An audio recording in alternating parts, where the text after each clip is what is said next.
Hello guys, you alright? It's Red Pill Phil here. I just wanted to take a little bit of time out just to chat about celebrityism and how the public, proletariat adore celebrities to the point where it's probably going to cause us a lot more problems over the years if we don't get our grips on what's going on. Now, rolling back to just before the event in Manchester, 22nd of May, which is incidentally my birthday. That aside, I mean, okay, I've got an instant reminder every year of what has happened, which probably makes it more poignant to me. And when you're awake and an event like that happens on your birthday, it's like a little bit of a slap in the face. But that aside, I am still here. There's 250 people that have been maimed. There's countless others that have probably been psychologically affected. And there's 22 people who are no longer here. So, hey ho, it doesn't mean anything that my birthday's going to be spoiled in any way. It doesn't really matter. It's all about the future for my kids, really. But rolling back to probably January, February, I attended a comedy gig at the MEN, Manchester Evening News Arena. I think it's now called the Phones for You Arena, which is the arena that actually where the event happened. It was something like January, February. There was a comedy show by a chap called Russell Howard. Now, if you don't know Russell Howard, he works for the BBC. He's a comedian. He does like political satire. He is quite amusing, obviously liberal leaning. That aside, he's not a bad guy. I've decided, as a present, me, my eldest daughter, and one of her good friends decided to go and watch him. Now, my daughter loves him. My daughter's friend both love him. We got there. The gig was fine. The stand-up, the support act that come on was fine. Nice, light and fluffy. Just talking about all kinds of things, Then Russell Howard come on. And bearing in mind, Donald Trump had just been elected president. So you can imagine the Liberals all went mad. So he comes on, starts doing his sets. He's talking, instead of trying to make people laugh, he's probably putting people on a downer. Or he's putting me on a downer. For the fact that he was just talking about how the world is basically going down, how we've got all the disparities in the world, and how it's all kind of linked to a racist bigot called Donald Trump. Now, when he's speaking like this, you can imagine the stadium. If you've seen the pictures of the stadium, I'm sure it holds something like 20 to 25,000 people or there and thereabouts. I was sat in there listening to him. I'm a supporter of Donald Trump, not necessarily as a person, but particularly for his ideals and the fact that he was the only man that seems to be against the establishment, against the ruling elite, that's standing up and saying things that needed to be said. And everyone else was batting him down. So he had my thumbs up straight away. So as I'm there, Russell Howard's going on one, talking about how Donald Trump is a racist and a bigot, and why would we want a racist and a bigot as a leader of the free world? Now, as he's saying all this, you could hear the support of the majority of the people in this stadium. So they're obviously liberal leaning. They've obviously drunk the Kool-Aid over the previous months with the media that's been just, getting on Donald Trump back. Just saying how bad he is, how this, how that. So they're all literally clapping away like seals, just oh, oh, oh, oh. I'm sat there and I'm literally fuming. Because for me, Donald Trump's the only man who actually wanted to make a change, actually wanted to stomp out radical Islam, whereas no one else seems to be doing it. So for him to be doing that, I thought it was bang out of order. To use it in his set, in front of kids, in front of, men, women, wives, mothers, grandmothers, whatever. And it just shows where their mentality is at. They're all clapping away. I mean, it got to the point where I actually had to leave the arena. Left my daughter in there. Said, I'll meet you in the foyer in the back because I'm not listening to this because this guy's just a muppet. And I felt uncomfortable because everyone was just laughing and clapping along with him. Like what he was saying was absolutely spot on. The irony is, fast forward 2-3 months, we had a bomb there. Yeah. Now, when Donald Trump was running for presidency, obviously one of his major campaign arguments was fighting radical Islam. And doing the travel ban, not a Muslim ban, because we all know it's not a Muslim ban. He didn't ban every Muslim country. There's more Muslim countries, more grossly populated Muslim countries that wasn't even on that ban, i.e. Indonesia, you know. So what are you talking about? But because of the media just, no, we're going to take what he says, we're going to put a negative spin on it, and we're going to throw it out to all the people that are asleep, and they'll buy into it. And they totally bought into it. So next thing you know, Donald Trump's Hitler. So for me, he was bang on right. And for me, if that travel ban would have been in place by the time, obviously, when that gig had gone on, then it wouldn't have happened, even though the guy was homegrown. Our intelligence services watched this young lad travel up and down, you know, Libya, there and there, and come back, build a bomb, bang, you know. So if the travel ban would have been in effect, I'm sure that would have played a bigger role in stopping what had gone on. So you just think to yourself, celebrityism, what's going on? Now, the actual event, the Adriana Grande concert, she's not my cup of tea. Pretty little thing, yeah, fine. I'm into all types of music. Yeah, I've been a DJ in my past and whatnot, so I kind of put my foot in every kind of genre. However, her type of music don't fit to me. It's too commercialised, blah, blah, blah. But that's an old man speaking. So that aside, now, when you listen to these said celebrities, they have Twitter accounts, they have Facebook, they have all the mediums, blah, blah, blah. Obviously, millions of people follow them. Everyone's adoring them. You know, we all kind of just wait in anticipation for what they're going to say because they're so famous, so they must be right in what they say. So all the months as previous has gone by, and then she's kind of talking open borders. We need open borders. You know, and she's not the only one. We're talking Jude Law, we're talking Lily Allen, Gary Lineker, Roald Dahl.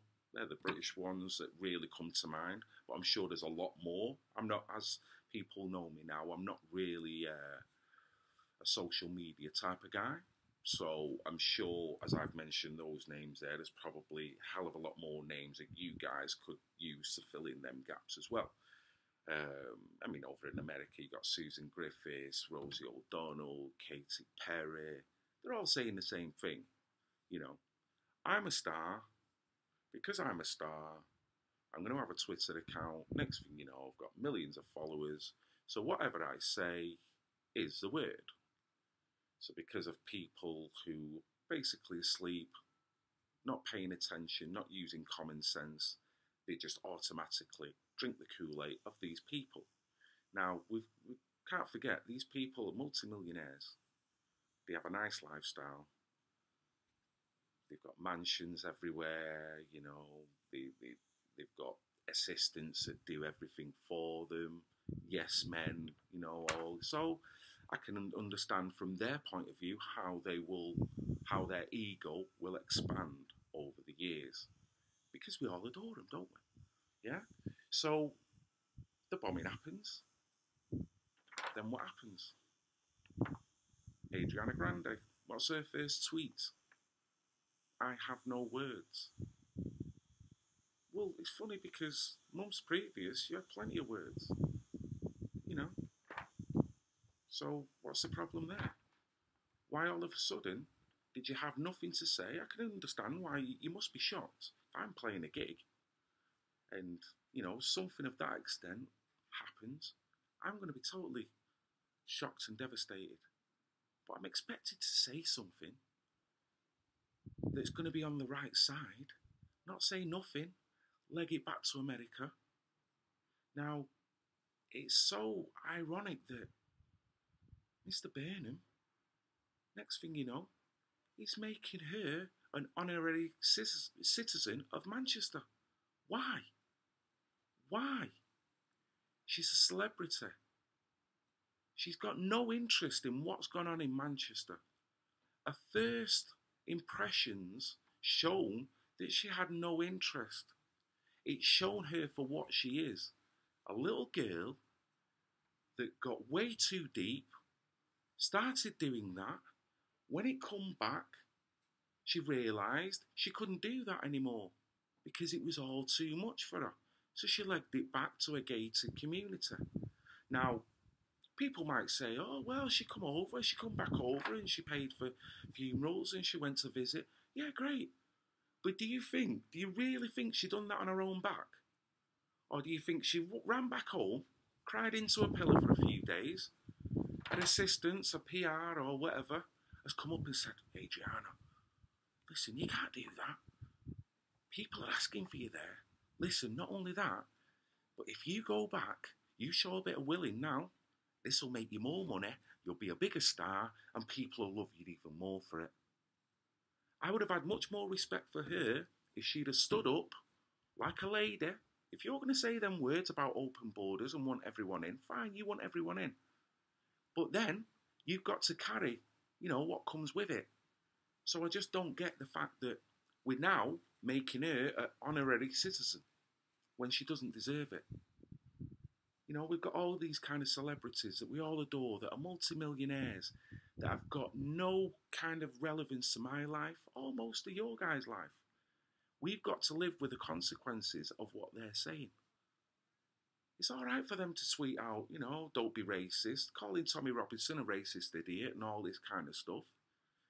When all you've got to do is get in your nice little 60 grand car, drive behind your nice electric gates, and even if it gets on top, you can then jump, anywhere in Europe, anywhere in America and go and live there for 6 months. I can't.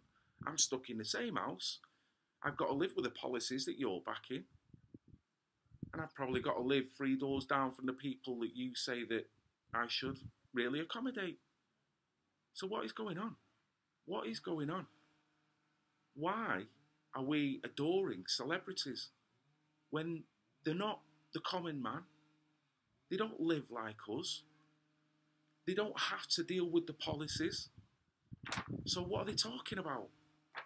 I'm not going to talk about open borders because I know open borders, for me, is a bad thing. So the last thing I'm going to do is talk about open borders. At the same time, I'm not going to close the borders shut. I'm all up for people who've got genuine asylum worries, who want to come in as refugees, even if they just like the look of this country and want to make a go of it. Fine, you come in. I have no problem at all, as long as you know our rules. If I go to any other country, I've got to adhere to them rules. But yet, we've got this scenario now where we've got liberal-leaning families who are allowing the kids to kind of idolise these celebrities. These celebrities are on Twitter and all these social media, spitting a load of crap to him. So these kids are now growing up thinking, oh, well, they're right. Look, she's right. She's famous. She's on TV. She's got to be right. Why is that right? That is like lemmings leading us right off a cliff. So to me, we've got to stop listening to these celebrities. And I'm not on Twitter personally, and I'm sure these guys are all getting attacked on Twitter, and so they should be. I mean, in the right way. Not violently, not aggressively. But they should get pulled to task. They need to shut the frig up. Let the common people have a say in what goes on. Instead of the media, instead of Hollywood, instead of the politicians. All having a say and telling us to shut up. And then we've got to live with the consequences, and they don't. Now that is common sense. So anyone who's liberal, who's listening to this now, you think about that. When you're liking a tweet from half of these dickheads, you think where it's going. You think what you're agreeing to. Do you really want to agree to that? I don't. I've got to live with it. You've got to live with it. Whoever's going to have kids now in the future. These policies are part of your world. It's not part of their world. They're probably sat on some beach now, loving it, laughing it up. Probably the Sun newspaper is following him, you know, front page cover. Oh, Gary Lineker turned round on his sun lounger. That's important news. Who cares? We've all got to start worrying about the proletariat, the common man. Me, you, the rest of us. That's what's more important. I don't care what colour you are. What, you know, your sexual preferences. That is not an issue. It's about what's real. Now, we've all got to kind of come together on that point and stop idolising these muppets. I can't even watch half of these. I can't even watch them. Robert De Niro, all the rest of them. I loved all these guys. Leonardo DiCaprio. I used to love them all. Watched all the films. Now, I just think, you muppets. You muppets. And I've got no time for you. And it's a good job I'm not sat in the same bar as you. Because if I was, I'd have to come up and I'd have to do a schooling to you two. But I'd probably, you know, you've probably got 6 or 7 minders round you, so I probably wouldn't even get anywhere near you. Unless I'm prepared to kiss your ass, you won't want to speak to me. But yet you can put what you want on Twitter, and I've got to like it. My kids have got to like it. They're on Instagram, you know. They're not of a mature mind. They're very impressionable. They're like sponges. We've all heard that. Kids are like sponges. They absorb it all. So what are they absorbing? All this crap from these guys that are multimillionaires that don't give a shit about us. So thanks for listening. If you like, please subscribe. Red Pill Phil. Big thumbs up. A nice one, guys. See you later. Ta-ra.